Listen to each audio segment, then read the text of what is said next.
जमजम के कुएं की मिल्कियत हासिल करने के अलावा अब्दुल मुत्तलिब की जिंदगी का दूसरा अहम वाकया अब्रहा का बैतुल्लाह पर हमला है। तारीख में इसको वाकया फील के नाम से याद किया जाता है। अब्रहा एक ईसाई सरदार था। शाह हबशा नज्जाशी की तरफ से यमन का हाकिम था।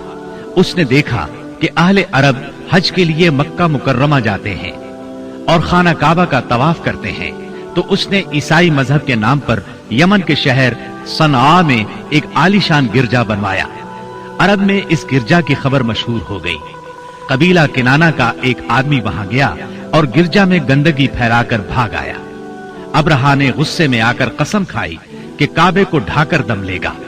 चुनाचे वो एक लश्कर जर्रार लेकर मक्का मुकर्रमा की तरफ रवाना हुआ।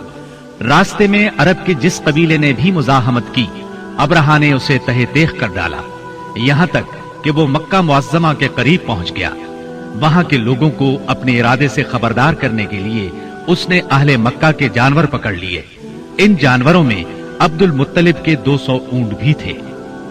अब्दुल मुत्तलिब को अब्रहा की चढ़ाई की खबर मिली तो वो खाना काबा की दीवारों से लिपट गए और रो पड़े।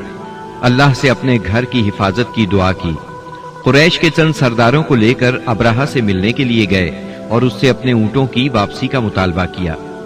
अब्रहा उनकी बात सुनकर हैरान हुआ और बोला, तुमने अपने ऊंटों की वापसी की तो बात की, काबे के मुताल्लिक एक लफ्ज भी नहीं कहा। मैं तो यहाँ काबे को ढाने के लिए आया हूँ। अब्दुल मुत्तलिब ने जवाब दिया, ऊंट मेरी मिल्कियत है, इसलिए उनकी रिहाई के लिए चला आया। काबे का मालिक अल्लाह है जो अपने घर को बचाने की पूरी ताकत रखता है। अब्रहा ने इन ऊंटों की वापसी का हुक्म दे दिया। ये अपने ऊंट लेकर मक्का मुअज्जमा वापस आ गए। 60-70 हजार का लश्कर था और उसमें 9 या 13 हाथी थे। इस लश्कर ने आखिर मक्के पर चढ़ाई की। लश्कर मक्के के नजदीक पहुंचा तो महमूद नामी हाथी ने मक्के में दाखिल होने से इनकार कर दिया और वहीं बैठ गया। ऐसे में अचानक बाहर कुलजुम की तरफ से परिंदों का टिड्डी दल नजर आया। उनके पंजों और चूंचों में कंकरियां थीं। जिन सिपाहियों पर वो कंकरियां पड़ती, उनके आज़ा कटना शुरू हो जाते। इन कंकरियों के गिरने से अब्रहा की फौज और हाथियों का जो हश्र हुआ, वो बिलाशुबा तारीख आलम का एक निहायत हैरतनाक बाब है।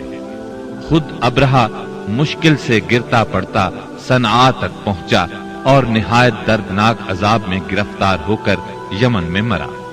अरबों के यहाँ उस साल को आमुल फील कहते हैं। एक मुद्दत तक यही तकवीमी साल शुमार होता रहा। कुरान करीम में ये वाकया सूरह फील में बयान हुआ। क्या तुमने नहीं देखा तुम्हारे परवरदिगार ने हाथी वालों के साथ क्या सलूक किया? क्या उसने उनकी तदबीर को अकारत नहीं कर दिया और उन पर परिंदों के झुंड भेज दिए जो उन पर पकी हुई मिट्टी के पत्थर फेंक रहे थे। फिर उनका ये हाल कर दिया जैसे जानवरों का खाया हुआ भूसा।